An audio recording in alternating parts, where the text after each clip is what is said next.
ba na nilagyan mo ng ihi yung inumin ni Maxine? Hindi ko po nilagyan ng ihi yung alak na binigay ko sa kanya. Kasi binigay lang din po sa akin yung alak para Sinungaling ipashare ka, sa bakla? kanya. Hindi ako sinungaling. Kasi kung sinungaling ako, mas sinungaling ka. Okay.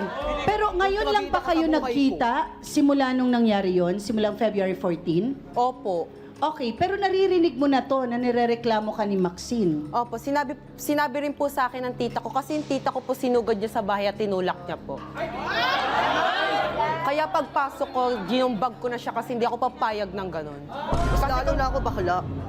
Kasi kung ako di ako marunong sumagot sa tita ko tapos siya sasaktan niya lang. Okay Hindi mo po ba? pwede yun. Wala ka pa sa standard ng money ko.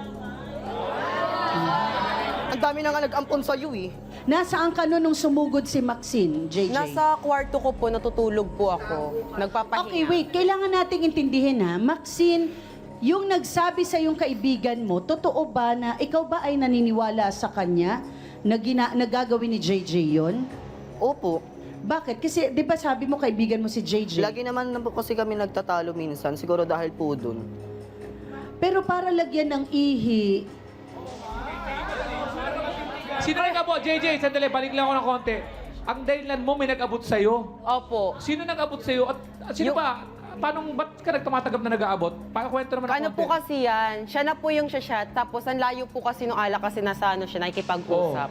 Tapos inabot niya sa akin, sabi niya, paabot nga kay Maxine. Oo. Kaya inabot ko lang sa Sino kanya. yun? Yung isa po naming kaibigan. So, yun ba pwede maglagay ng ihi? Pwede po. Oo, sinasabi ko. bakit? Sino yon? Sino yon? Ikaw ba, Maxine, pinagtanong-tanong mo na kung sino yon? Wait lang. Sa tanong ko lang sa'yo, sino nagsabi sa'yo na ako daw ang naglagay ng ihi sa alak? Yung nakainuman natin babae, O anong pangalan niya? Angelica. Si Angelica ang nag-abot sa akin ng alak. Tapos, Bakit may ganitong bastusan sa gitna ng inuman? Ano sa tingin mo? Siguro po, maano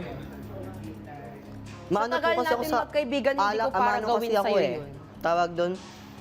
Siguro inggit. Bakit may inggit? Kasi po, lagi po ako mas nakakarami po akong aura kung sa doon. Lagi po ako may aura. Pagdating sa alak. Okay.